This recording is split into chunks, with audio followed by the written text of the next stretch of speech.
Incorporation sa bagong Pilipinas.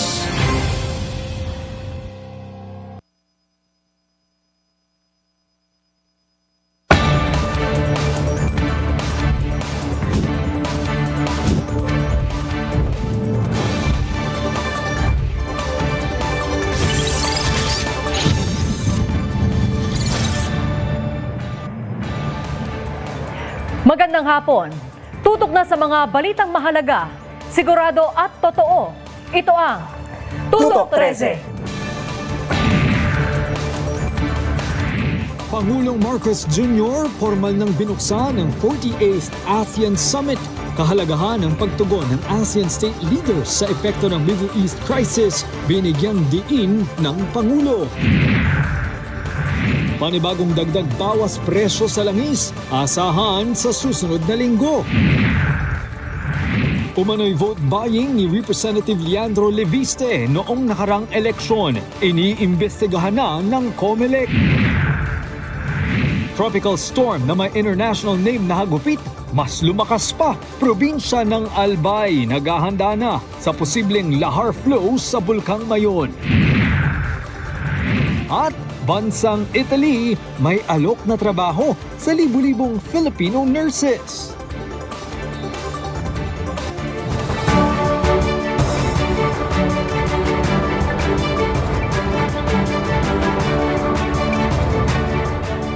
Formal nang binuksan ni Pangulong Ferdinand R. Marcos Jr. ang 48th ASEAN Summit. Sa kanyang welcome remarks, binigyan din ng Pangulo ang kahalagahan ng pagtugon ng ASEAN state leaders sa epekto ng Middle East crisis. Isinusulong din ng Pangulo ang pagtatatag ng ASEAN Maritime Center. Si Harley Valbuena nakatutok. Mainit na sinalubong ni na Pangulong Ferdinand R. Marcos Jr. at First Lady Liza Araneta Marcos ang ASEAN state leaders at kinatawan ng Myanmar para sa opening ceremony ng 48th ASEAN Summit and related meetings sa Mactan Expo sa Cebu. Matapos ang maikling pagtatanghal tampok ang Sinulog Festival ng Cebu, opisyal na binuksan ng Pangulo ang ASEAN Summit bilang ASEAN Chair. Ayon sa Pangulo, sa kabila ng mga hamong dala ng krisis sa Middle East, maayos pa rin nagampanan ng Pilipinas ang chairship duties. Sa pagbubukas naman ng ASEAN Plenary Summit, hindi na nagpaligoy-ligoy pa ang Pangulo at kanyang ipinahayag ang labis na pagkabahala ng ASEAN sa tensyon sa Middle East. ASEAN has expressed serious concern over the escalation of conflict due to the preemptive attacks initiated by Israel and the United States against the Islamic Republic of Iran on February 28, 2026, and the subsequent retaliatory attacks by Iran against several countries in the region. Ayon sa Pangulo, ang krisis ay lubhang nakaapekto sa maritime and air transport, nagdala ng panganib sa mga barko, at nakasagabal sa supply ng enerhiya at mga pangunahing produkto. Nagdulot din ito ng mas mataas na cost of living at banta sa kabuhayan at ekonomiya. Kaugnay dito, ibinahagi ng Pangulo ang nagkakaisang panawagan ng ASEAN hinggil sa Middle East conflict. We come together guided by ASEAN's long-standing commitment to peace and the collective positions expressed by each ASEAN member state. The immediate cessation of hostilities, the peaceful settlement of disputes, the protection of civilians and civilian infrastructure, and the restoration of safe, unimpeded, and continuous transit passage in the Strait of Hormuz. Isinulong rin niya ang pagtutulungan ng ASEAN para sa regional energy security at food security. Positibo rin ang Pangulo sa pag-adopt ng ASEAN Leaders Declaration on Maritime Cooperation, kaakibat ng mungkahi ng Pilipinas na magtatag ng ASEAN Maritime Center. Sa ASEAN Retreat Summit, ibinahagi ng Pangulo ang binuong framework para sa tatlong community pillars ng ASEAN. Ang LEAD para sa Rules-Based at Resilient Political Security Community, SAIL para sa Innovative Economic Community, at RISE para sa People-Centered at Inklusibong Socio-Cultural Community. Harley Valbuena, IBC News. Nagsilbing mediator si Pangulong Ferdinand R. Marcos Jr. para mag-usap ang Cambodia at Thailand sa kanilang border dispute. Ayon sa isang political analyst, Pinagtibay nito ang reputasyon ng Pilipinas bilang leader sa diplomasya sa Southeast Asia. Si Cristel Delfin, nakatutok. Maganda ang naging bunga ng pagiging tagapamagitan ng Pilipinas sa usaping pangkapayapaan ng Cambodia at Thailand ayon sa isang political analyst. Kasunod yan ang naging makabuluhang trilateral meeting sa pagitan ng mga lider ng nasabing mga bansa. In our capacity as chair of ASEAN for 2026 to Cambodia and Thailand, in order to provide a meaningful space for constructive dialogue on their bilateral border issues. Together, the three of us have reaffirmed that peace and stability are indispensable for ASEAN's continued growth, prosperity, and the well-being of our people, and that preserving this stability requires constant effort from all ASEAN member states. Ayon kay Professor Froilan Calilong, pinatibay nito ang reputasyon ng Pilipinas bilang leader sa diplomasya sa Southeast Asia.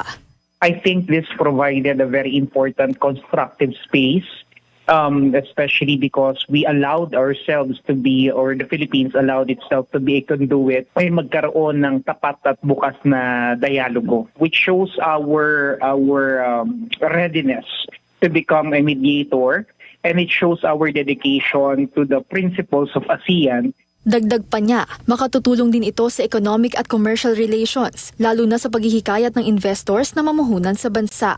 Posible rin anya itong magamit bilang reference para sa peacekeeping at conflict management. Inaasahang mapapanatili rin ito ang magandang ugnayan ng mga bansa at iba pang member states ng ASEAN. Meron tayong tinatawag na ASEAN Way, no? Which primarily is the guiding principle for ASEAN. I think the important thing that we need to consider here is the consensus. No? Ideally, dapat lahat ng desisyon dapat napapagkasunduan, and yung use of force is something that we can never tolerate. Sa naganap na pagpupulong ng tatlong bansa, napag-usapan ng kahalagahan ng ASEAN Observer Team at iba pang mga hakbang para matiyak ang pagpapatupad ng ceasefire at mapanatili ang kapayapaan sa gitna ng border conflicts. Cristel Delfin, IBC News. Samantala, tunghayan naman po natin ang talumpati ni Pangulong Ferdinand R. Marcos Jr. sa ginaganap ngayon na ASEAN Summit.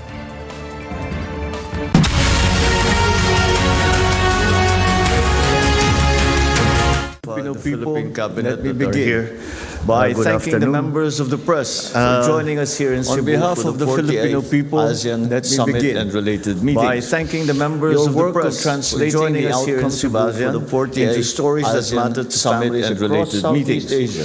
Your work of translating the outcomes of ASEAN into stories that matter to families across the Philippines as chair considers you merely in telling the ASEAN story. It is indispensable. That partnership carries special weight as chair considers you the global landscape has rarely been more complex or more carries special weight at this moment. The global landscape has rarely been more complex or more consequential.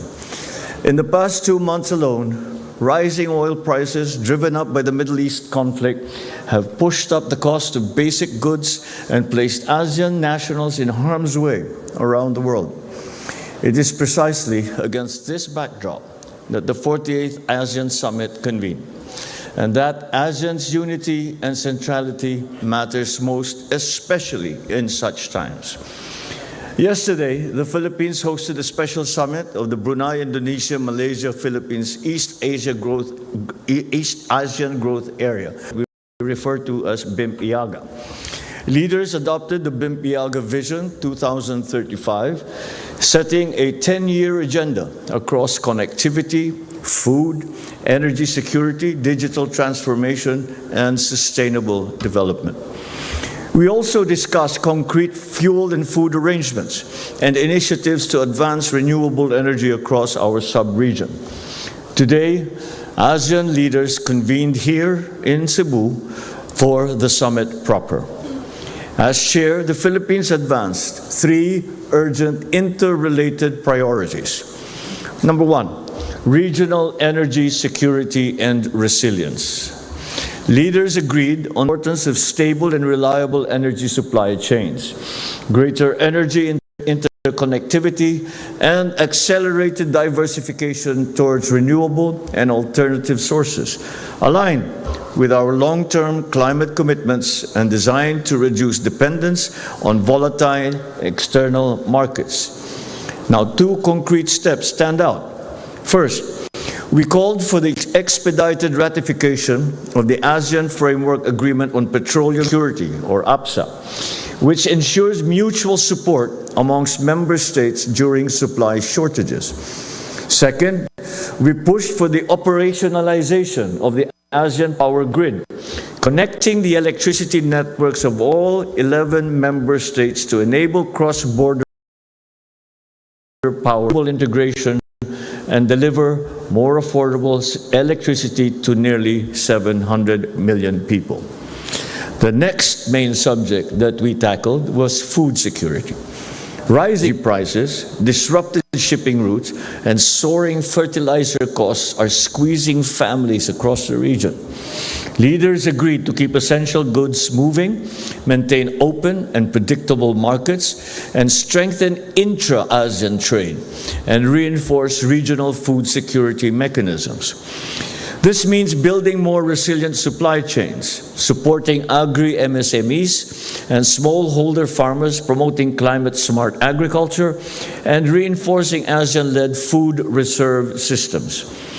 We also called for the swift ratification of the upgraded ASEAN Trade in Goods Agreement, or ATIGA, which modernizes regional trade, eliminates non-tariff barriers, and builds on ATIGA's landmark achievement of making ASEAN virtually tariff-free, with around 99% of products already duty-free.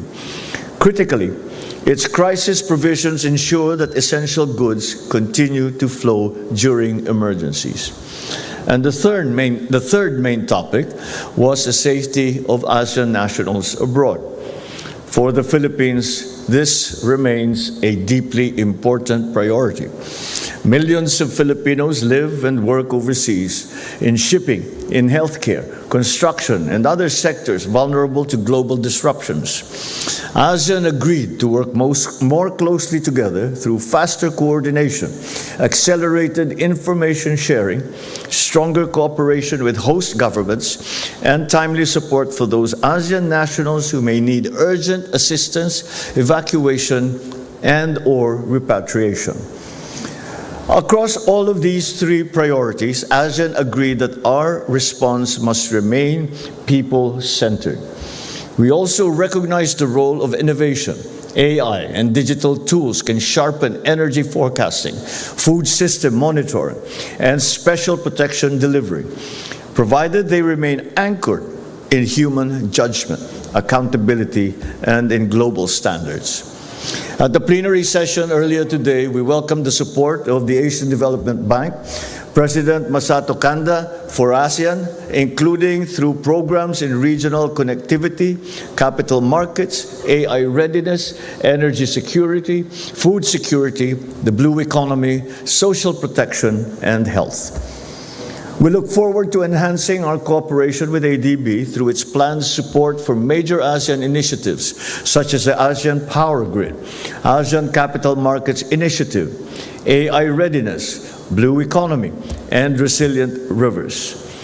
Similarly, we thank Economic Research Institute for ASEAN and East Asia President Tetsuya Watanabe for briefing our ASEAN foreign and economic ministers on ERIA's proposed study for a regional oil stockpile, which the Philippines strongly supports.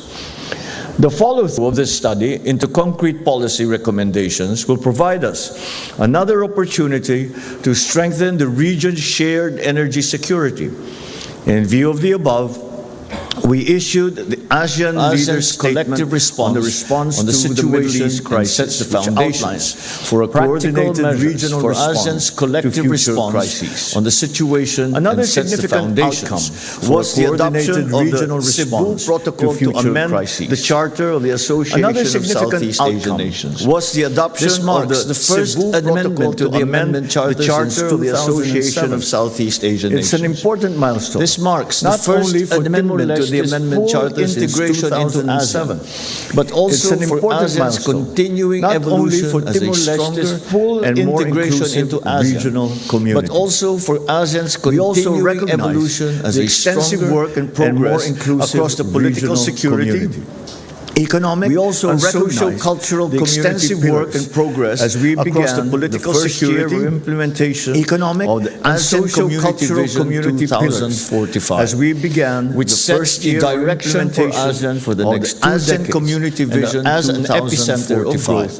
in the Indo-Pacific. Which sets the direction for ASEAN for the next 2 decades. We also adopted several key documents that will reinforce cooperation in critical areas, such as we also adopted several key documents that will reinforce cooperation in critical areas, such as, first, the ASEAN Leaders' Declaration on Maritime Cooperation, which seeks to reaffirm ASEAN's collective commitment to strengthen maritime cooperation and highlights the multidimensional nature of maritime issues.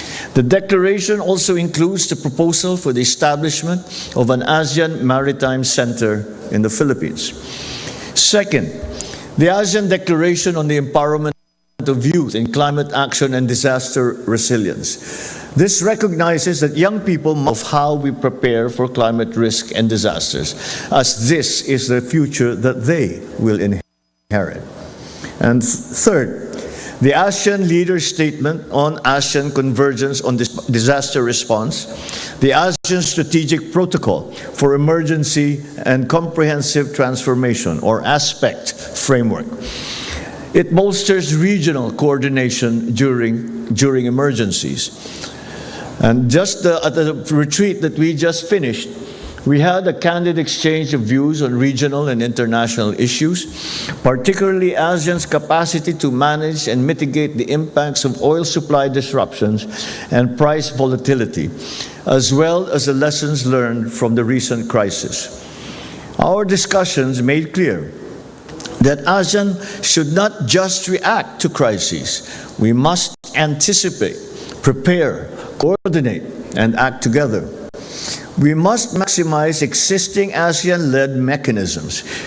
We must strengthen our institutions. We must deepen cooperation with our partners in accordance with the ASEAN Charter, the United Nations Charter, and the 1982 United Nations Convention on the Law of the Sea, or UNCLOS. Also, the Treaty of Amity and Cooperation in Southeast Asia and the principles of international law.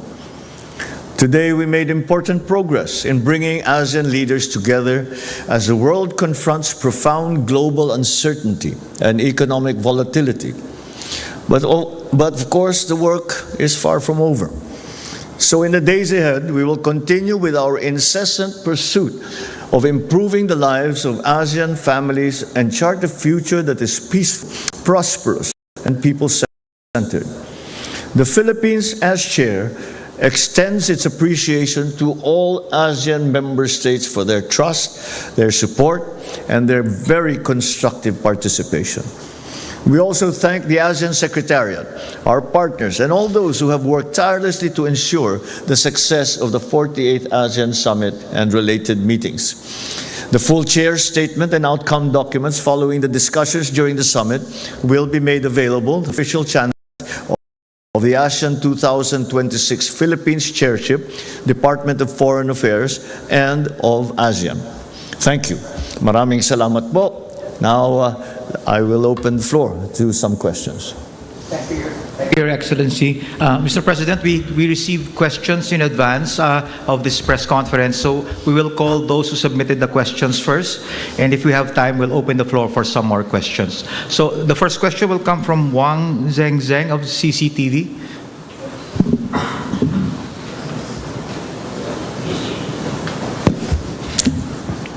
Thank you, Secretary. Thank you, Mr. President. Huang Zhenzhen from China Central Television. My pleasure. My question is because ongoing energy crisis challenges as of now. So how do you see the ASEAN and China can cooperate to strengthen the renewable energy area, especially like the waste to energy area? Well, Thank you. that is certainly the main pillars of what we spoke about, and that not only did we talk about the supply of fuel, sharing the supply of fuel, or having a mechanism by which we share it. Secondly, having a reservoir that will be shared as well by ASEAN. On the first point, it is something that we already are doing, because when the war started in the Middle East, immediately, everyone was scrambling to try and make sure that we have sufficient energy supply. Of course, prices, we had very little. There's very little that we could do, but we already were in very close coordination with our ASEAN partners, and we were looking.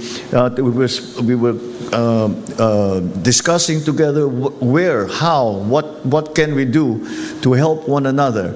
And it has been a very successful enterprise. And I think that the reason, at least I can speak for the Philippines, that we have a good supply of the different types of fuel. We have diesel, of kerosene, of jet fuel, of gasoline. All of these things we have a reasonable supply.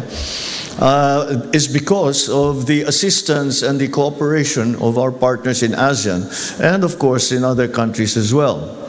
But of course, that is a short-term and immediate solution. The long-term solution is our continuing move away from fossil fuels, dependence on fossil fuels, and development of alternative sources of renewable energy. And we talked about hydropower, wind power, solar. Even nuclear power was one of the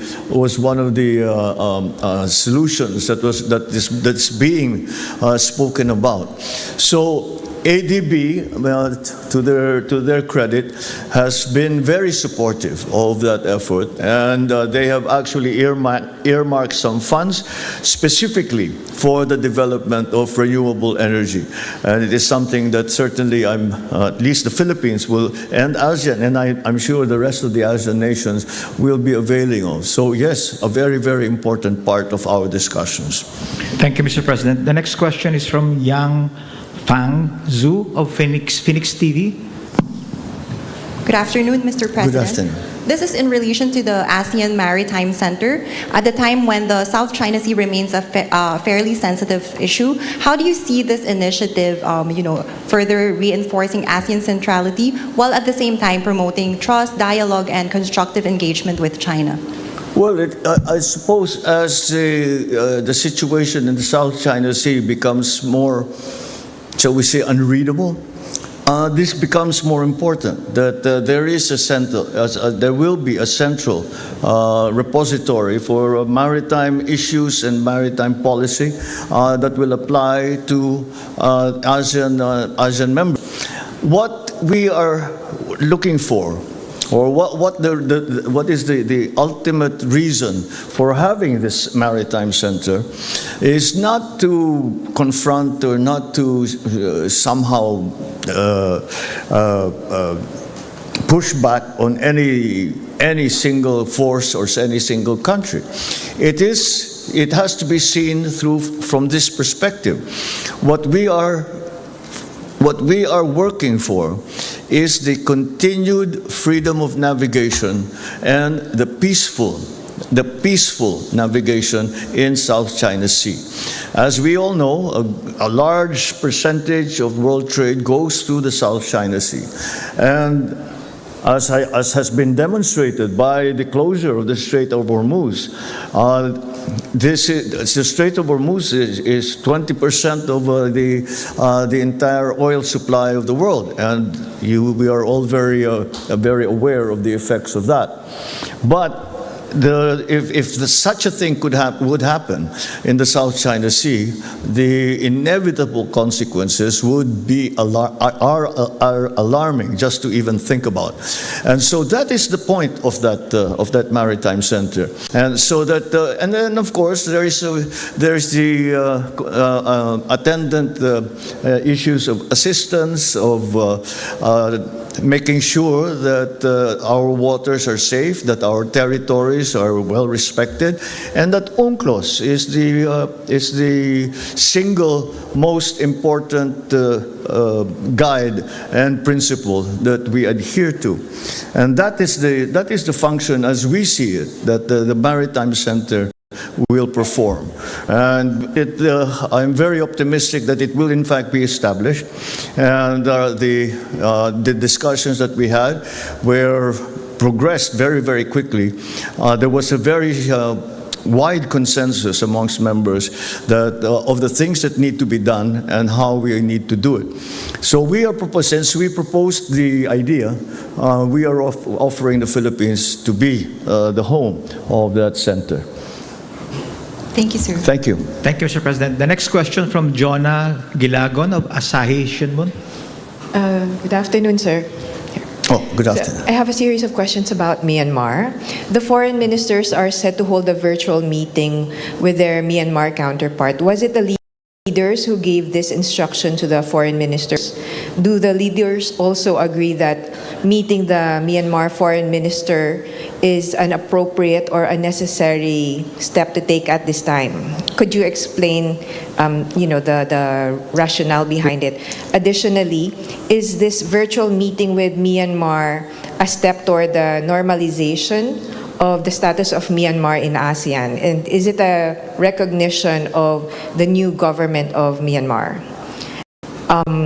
What are ASEAN's thoughts on the results of the Myanmar general election, and whether it will recognize the newly formed government? Thank you. Well, there is no need to further recognize Myanmar. Myanmar has been recognized, and that's why Myanmar is a member state. However, because of the situation in Myanmar, where there is a humanitarian disaster that is going on, there's continued fighting going on. There is what is a low-level civil war still going on. Then that is why the ASEAN proposed the 5 points of consensus, and these essentially are that we have peace, that there's representation, the things that are necessary democratic to function, and this 5 points of consensus was agreed upon by Myanmar. But unfortunately, we have not seen the actual implementation or despite the adoption of the 5 points of consensus, we have not seen any progress in Myanmar. And it's interesting that you should ask that, because I just came, before coming here, we just had the retreat wherein the leaders of the member states sit down and have a closed-door session. And one of the big subjects that was taken up was Myanmar. And I believe that it is many of the members aired their frustration about the lack of progress in the process of normalizing the situation in Myanmar, and trying to find a way forward, trying to find some kind of agreement amongst the member states. We all agree that we would like to see more progress. We all agree, all should try very hard to find ways to shift what has become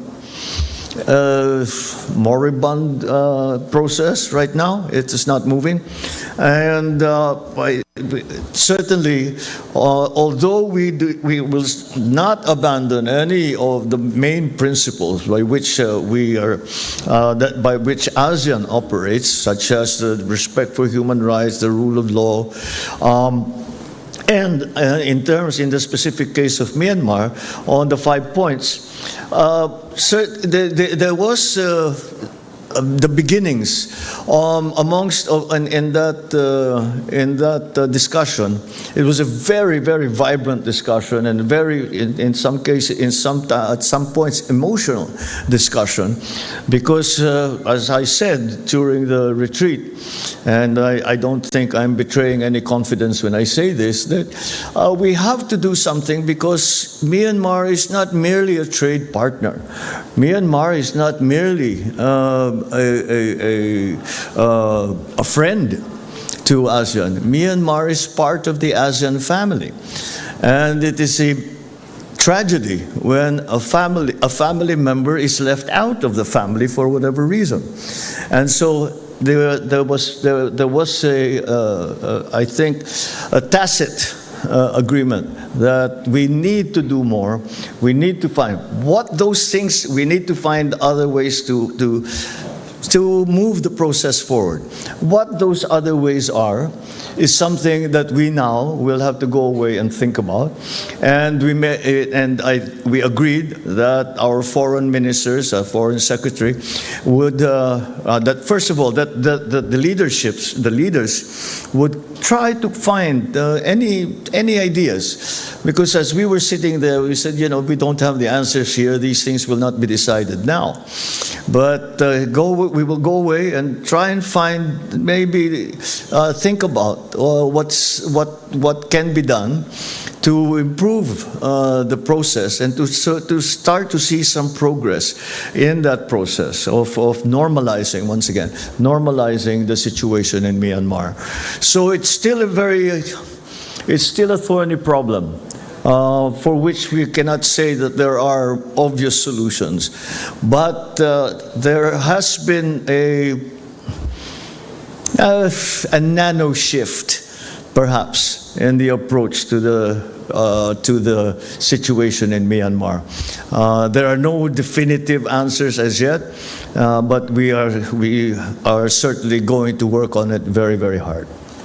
Thank you, Mr. President. The next question from Chad Williams at Agence France Presse. Chad? There you are.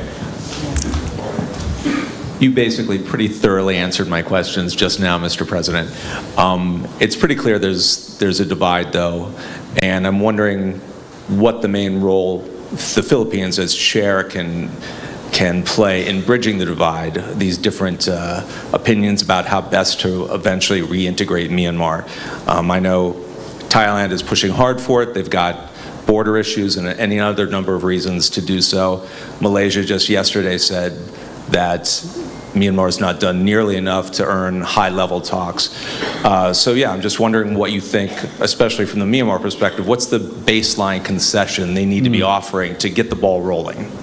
Well, I suppose in a way we have asked that question of ourselves, and that was I think the nub of the discussion that we had today. And that question is not that we certainly do not believe that we have not done enough, but the question was different. The question was, what more can we do? And that's how the discussion was directed.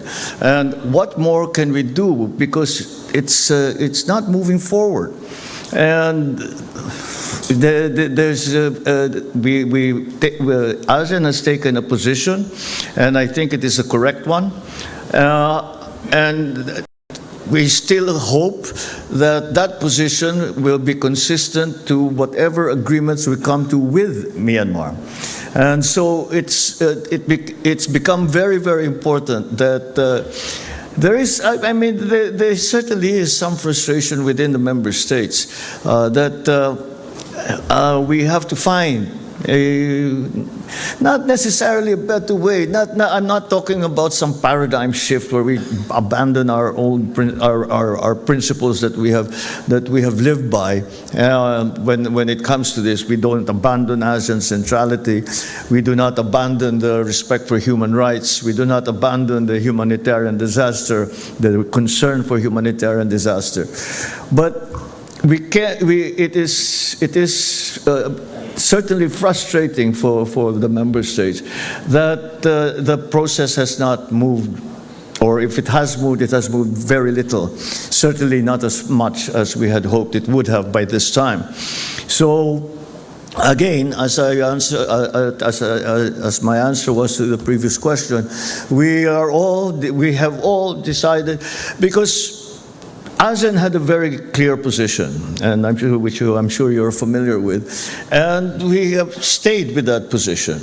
Now maybe it's time to, what we were talking about was not talking about changing our position or changing the things that we are aspiring to achieve, but perhaps seeing this methodology could be better, or could be fine-tuned further. And one of the arguments that was made is that the world has turned. How many times since we started this discussion, since we started having to deal with this situation? And perhaps the context has changed a little bit. And maybe we should take that into account. That's not necessarily the case, but this is the discussion that we had. Thank you, Mr. President. A couple of questions from the Malacanang Press Corps. The first one from Maricar Sarkan, Brigada. Sir, regarding lang po ulit dun sa ASEAN Maritime Center, what is our timeline for making this center fully operational, and how soon can we expect it to start coordinating actual maritime security efforts? Okay, the concept of it, the principle of it is fully agreed on. We don't know, we actually heard, I did not hear any arguments against it. So now the job before us, before I can answer your question on what the timeline is, the job before us is to put together the framework for what is this maritime center going to look like, who will be involved, and what their involvement will be, who will fund it, where will it be, what is it supposed to do in the first place? And all of those questions have yet to be answered. But today, what we really confronted was the question, do we want to do this? Is this a good idea, do you think? And the unanimous answer was yes. So, again, this is a new concept, and that's why we still have to put the structure in place, the framework in place. We have to put the mission in place. Although that perhaps is something that we already have a fairly good idea about, but we have to get it written down in black and white. And again, how the Maritime Center is going to be structured so that we are able to do the things that we hope for it to do, which is maintain safety in the South China Sea, maintain the freedom of navigation in South China Sea, maintain order in the South China Sea. We have monitor the ships, which one is going where there's illegal fishing, for example, where they're using sea routes for smuggling, for human trafficking, all of those things put together. So it's going to be a big job, because that's the traffic, the vessel traffic in the South China Sea is immense, and how to regulate that, how to monitor that, is something that we are going to have to decide what to do. All the maritime countries around the South China Sea already do that, but they do that individually. The idea of the Maritime Center is to make a cohesive organization that will put together all the efforts of all the different countries, ASEAN, and even other countries outside of ASEAN, who have an interest, who are stakeholders, put it together so that we are working together with one another, helping each other, and hopefully achieve some kind of, we are able to put together all our efforts so that there are no gaps in what we are trying to do, there is no duplication of work, and again, we maintain the peace in the South China Sea. Thank you, Mr. President. The next question from Ivan Mayrina, GMA7. Good afternoon, Mr. President. Good afternoon. This is on the point of energy security and mutual support among member states. Yes. Did the Philippines get new supply commitments from our ASEAN neighbors? Did we get new supply commitments? And if so, how firm and dependable are these commitments, given that our neighbors are facing the same crisis and they will naturally prioritize their own interests? Well, actually, we did not talk about supply. Not here. You know why? Because we already have been discussing this for the past, few months, 3 months. And the arrangements for supply, for fuel supply, have already been made with not only member states, but the states outside of ASEAN. And so this is not something that needed to be put together any longer, because our supply lines were immediately established. I mean, the war started February 28.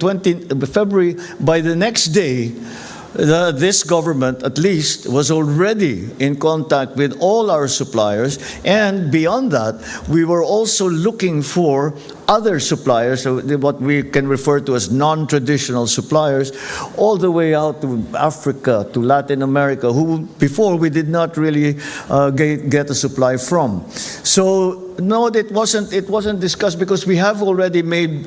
They are essentially bilateral arrangements. The one thing that we talked about that was that concerned fuel supply was a fuel reserve. That to put together a fuel reserve is something like the emergency rice reserve. That came up too, because we talked about food. So to increase the emergency rice reserve that we share with one another when there is a crisis, and enlarge that, but also the oil products, or different oil products reserve, because the situation right now is very different from each country. Some countries have a surplus of a certain kind of fuel, other people have shortage, and we're trying to balance that out. But beyond that is the reserve, so that we have something in reserve. And when something like this happens, a war happens, a trade route like the Strait of Hormuz is closed, and with all the attendant effects, we have somewhere to immediately run to for emergency supply.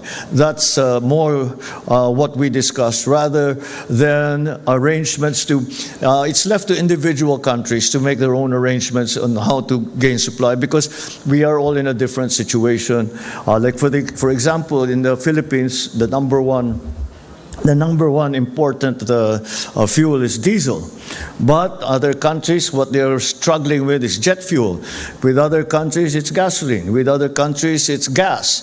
So we're trying to even out those differences between countries. So we are making our own arrangements, but at the same time, we are coming together and promoting and developing the idea that we will have a fuel reserve, all the kinds of fuels, all the different kinds of fuels, crude oil, all the way to jet fuel, all the way to the most refined fuel, and to have, so that when such a thing happens again, if it ever, hopefully it will never happen again, but you never know. And should such a thing happen again, then there is a reserve that we can all avail of. Thank you. Thank you, Mr. President. The next question from Mara Cepeda of the Straits Times of Singapore. Sir, you mentioned that there is a need to expedite certain frameworks for energy security. Do we have a timeline, sir, for the APSA and the ASEAN grid? All of these are new ideas. And some of them actually still have to be ratified by the individual countries, and so everyone has a different schedule. But the understanding of everybody is that it is all ASAP. Everything is as soon as possible, and I think, again, this is one of the issues that nobody disagreed on. Is that we needed it last month. Forget about next month, 6 months, a year from now. We needed it yesterday, if not sooner, sort of thing. So that's the way we are approaching the problem. Mr. President, I understand that, but isn't it rather frustrating, or were there leaders during the summit that expressed frustration that these mechanisms do exist, but we cannot activate them at the moment when the region needs it most? Is there any way that you could trigger these mechanisms much faster so that we could meet the goals set by the summit? Look, we're open to suggestion. If you have a suggestion to make it faster, please tell us, because we are trying to examine everything we can do to make it, as I said, immediate. Thank you, Mr. President. Thank you, Mara. The next question from Miguel Flores of Reuters.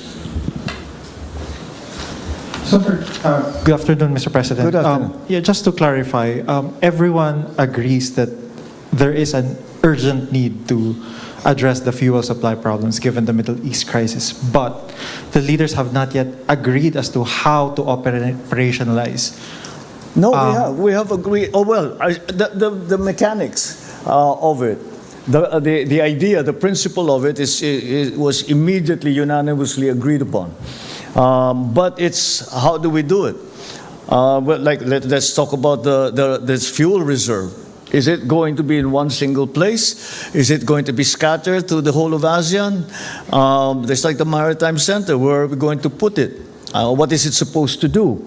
The reserve, for example, how do we share this? Even when we were talking about, we also talked about the ASEAN Common Grid, which is an idea that we have been developing for several years now, and that is to connect up power grids. I just had a meeting with Lao PDR, and they are already producing electricity that they export to their neighbors. And this is the idea. But how is that sharing? Who gets what? How do you pay for it? Do you pay for it? What is it, an exchange? Do you do credit? We haven't done it before, except at a fairly small level, low level. So that we have to put together, an algorithm, if you want, that will decide that the ones who is most in need, how will they get it, and what do we do about the others who are also in need? Who comes first? Those are the questions that still need to be decided. But again, I'm very optimistic because these are we're talking about very smart people, and and more importantly than that, they are committed to making this succeed, because everyone is suffering. And everyone wants to get out of this situation. So that's why I'm very optimistic that we will not be wasting time with bureaucratic nonsense. We will not be arguing politics because this, that, or the other thing. We will be really working very hard to getting it done as quickly as possible in the best possible way. Just a very quick follow-up, Mr. President, if I may, Secretary. So how soon? I think because based on your answer, the mechanics are in place, but you cannot agree on the details on how to operationalize the fuel sharing agreement. So are the leaders not concerned that by the time you come to a consensus, the fuel supply has become much worse for the region? Our energy ministers haven't yet met. So it's impossible to say they haven't met. Therefore, they haven't laid out a timetable. But rest assured, the minute we have it, we will inform you. Thank you, Mr. President. The next question from Yige Guo of Xinhua News Manila Bureau. Please. Good afternoon, Mr. President. Good afternoon. As you mentioned today, in an increasingly interconnected world, the instability can quickly affect the supply chains and the financial market and the people's daily life.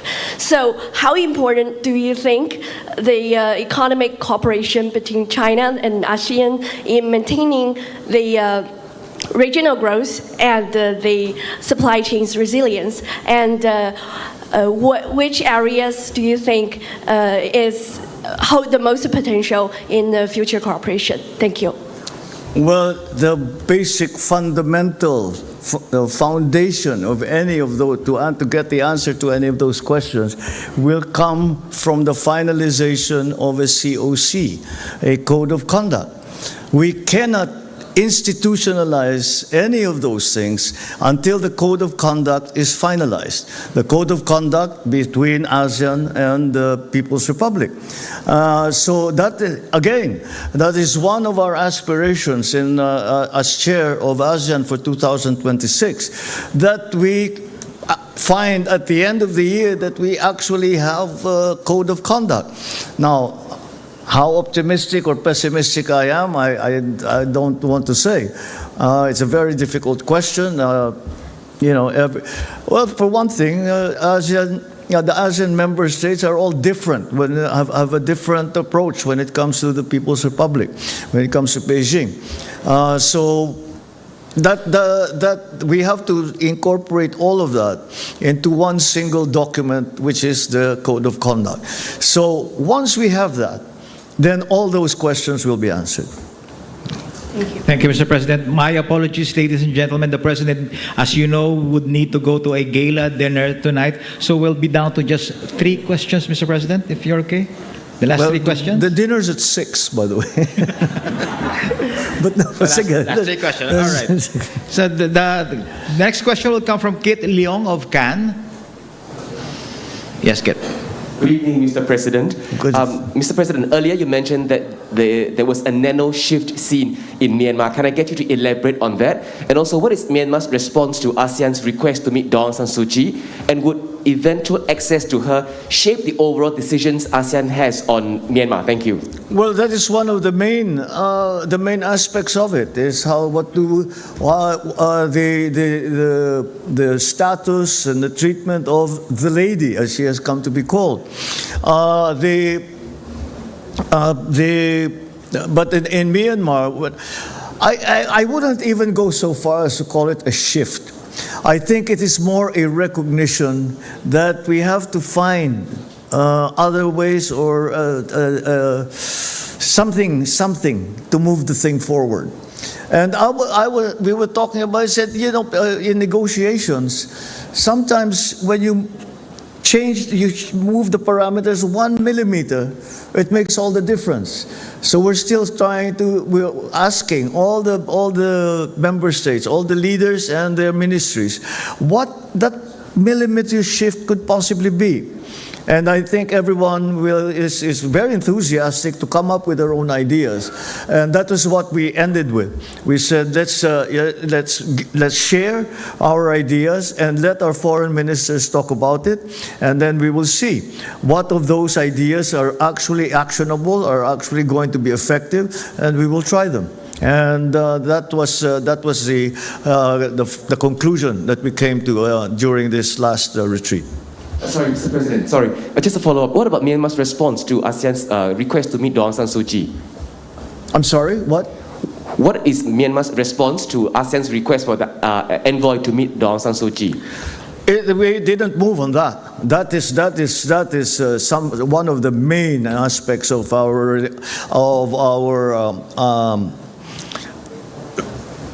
negotiation, if you want to call it, with the government of Myanmar, that she be freed and that she be allowed to exercise her rights, and that if she is recognized as a leader, that she be able to function as a leader. That hasn't changed one iota. Last 2 questions, Mr. President, from Bader Alotaibi of Asrak News. Thanks, Mr. President. What is ASEAN calling for from the parties in the Middle East, in the conflict in the Middle East, actually? What is ASEAN calling for? Peace. Peace. It's that simple. Peace. We have made that position very clear. We have the foreign ministers, when they met previous to this summit, already put out that document calling for all parties to cease hostilities and to take a step back, open the Strait of Hormuz, and find a way for a lasting peace, this between U.S., Israel, and Iran. So that is something that is, I think, fundamental to any discussion about the war in the Middle East. That's the first step, because we will achieve absolutely nothing until there is peace. We now are in this limbo situation where we don't know how long it's going to last. We don't know when the next encounter is going to be. Is the ceasefire on? Is it not on? Is Israel included? Is Hezbollah included? It's a very difficult situation. So again, until there is the fighting ends, until the bombings end, then it's very difficult to put together any kind of solution, if you want to call it that. That is why the call essentially is peace now. Thank you, Mr. President. Again, my apologies. That will be the last question. And that concludes our press conference this afternoon. Maraming salamat po. Thanks very much. Yes, I'm sorry to be in such a hurry, but I am in fact hosting the dinner tonight, so I have to play host. So thanks very much for that. Good afternoon.